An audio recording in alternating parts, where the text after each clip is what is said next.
that clock. I can't stop. Fuck around, make my 40 pop. Alright guys, Boruto episode 240. Alright guys, this episode right here was actually a decent episode. It's like a side mission between Boruto and Ikada. To be honest, I think that a lot of people aren't necessarily going to be interested in this episode, but to be honest, this episode right here was just about character development for the character of Ikada. I think that Ikada is going to be a very, very important character later on in the series, but the first thing I definitely do have to say, I think that this arc has to be one of the most underrated arcs of the whole entire Boruto anime period. And I think it's for a decent reason. The reason why I think it's pretty much underrated is because there's been a lot of anime-only Boruto arcs before, and the concept that we've been getting from the Boruto manga is just that much good that people don't even really care about the anime if it's not necessarily gonna, in some way, go into the actual main arc. I don't really think that's a good way of looking at anime. I think that if that's the case, imagine if we had that mindset at the beginning of Naruto when Naruto and everybody else fought against Zabuza and Haku. That had absolutely nothing to do with the Akatsuki, had absolutely nothing to do with the Infinite Tsukiyomi, and had absolutely nothing to do with Kage Otsutsuki and Madara. But that being said, it's on the board to anime to actually make entertaining arcs, and this right here, in my personal opinion, has to be up there as well. I definitely do want to make a full video essentially detailing what this arc is about, man, because I think that a lot of people out there haven't necessarily been paying attention to this arc, partly because of me, because I haven't really been uploading reviews every single week, but I definitely do want to talk about it. But regardless, into this actual episode. Now, it seems that the war is actually starting. This right here seems like it's absolutely going to be insane. Hopefully it is. One of the things that we did actually get to find out earlier on in this arc is that the Funato clan and the Hidden Mist village, they've already came into some sort of confrontation and the Mizukage came out on top.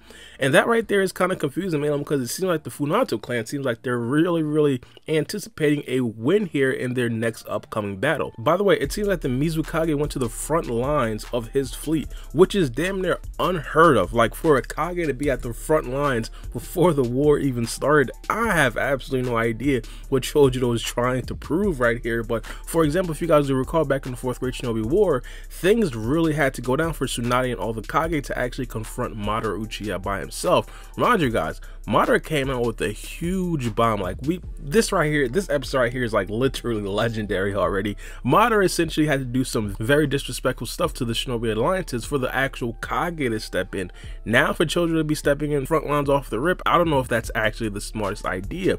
But again, as I said, the Funato clan, they've actually gained a lot of help and a lot of assistance, because a lot of people do actually disagree with what Chojuro is actually talking about. And that right there might be the added power that, of course, the Funato clan believe that they actually have. Not only that, maybe what the Funato clan can actually count on is Aroma actually being the same strength, mainly because, of course, he hasn't necessarily been in battle for years at this particular point, mainly because he was cooped up in the Hidden Mist village. But of course, they can count on Tenma getting stronger, of course, one of the sons of Aromi, and also Isari getting stronger. Those two actually being the children, we could possibly assume that the first time that Aromi probably fought against Chojuro, the two sons were probably actually children or probably even teenagers. Now they're grown, so it seems like I don't really think that the Chojuro is probably going to be able to actually 1v3 them. And of course, it has to come down to actual help. But regardless, it seems like the Funato clan is actually ready to do what they're trying to do.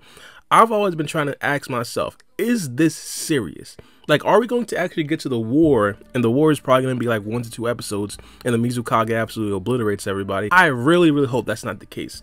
As I said, this right here has the potential to be one of the most underrated arcs in the whole entire Boruto series. For that to be the case, this war right here has to be a legitimate war, and hopefully the Funato clan can actually be, you know, a very formidable opponent. Now, not only that, I definitely do want to talk about Ikada. Ikada plays a very crucial role in this actual arc. One of the things that we do know about Ikada is that it seems like he himself isn't necessarily the same thing as his family. By the way, Ikada himself, like, look at this guy. He looks exactly like the leader of the Funato clan, Aromi, and he looks exactly like one of the actual children of Aromi, Isari. And we also found out in this particular episode that he's actually directly related to the Funato clan, mainly because his sister, the person who's going to be leading the charge of the war, is actually going to be trying to confront Ikada and probably try to get him back on their side. Now, Ikada himself, as I said earlier, he had a very important role in this particular episode. It was all character building, all character development, essentially making it a lot more heartbreaking, hypothetically, if Ikada actually does switch sides on Boruto, and then we have to see like an Ikada versus Boruto scene or something like that. One of the things that was made very clear in this particular episode is that Ikada has actually been hiding his power from other people in the Hidden Mist village. We've seen that with his actual webbed hands. Now, in my personal opinion, if he was 100% good, he had absolutely nothing to hide, I think that this would have probably came up, you know, with the actual person who saved him from being extremely sad, being extremely useless, things such as that. Even something as small as the webbed hands, he'd have probably actually tried to share that with his master. Again, he didn't do that. Not only did he not do that, he actually repeatedly lied to Boruto and said he wasn't the person to actually save him because Boruto seen that he had webbed hands. Now, this right here makes Ikada look extremely suspicious. Do I think that Ikada is 100% going to switch sides? I don't necessarily think so. We don't even know that Ikada has the ability as, let's say, like a Tenma or even his other brother and sister and even father. We have absolutely no idea. Most of his childhood was spent building ships and not actually training, unlike the other children of Oromi. So I don't necessarily know exactly how strong he's actually going to be. Even if he doesn't necessarily know how to fight, he's a shipbuilder, and of course he's the captain. He could definitely still be a very crucial part, and of course the Funato clan's plan. And because they made Ikada and Boruto's relationship so strong in this particular episode, I'm 100% certain they're definitely going to have a storyline of Ikada trying to choose between his family and the profession that he loves, and of course possibly what's even right for him, because Boruto even asks in this episode right here, what does he think about the Mizukage since you're trying to change the actual waves of the ocean, things such as that. Ikada was kind of hesitant to answer. He essentially said that he doesn't know. So it's essentially going to be what he wants to do. And I definitely do believe this right here has the potential to be the best anime only arc of all time, period. Now it's all dependent upon exactly how they go about it. Hopefully they do this the correct way.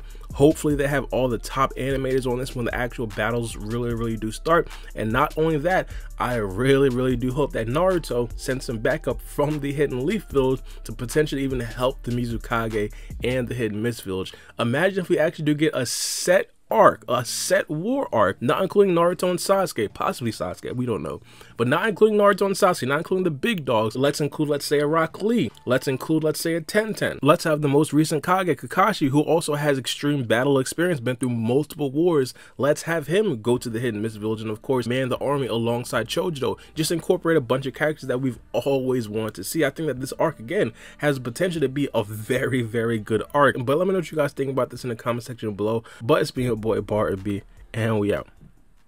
It's a knife.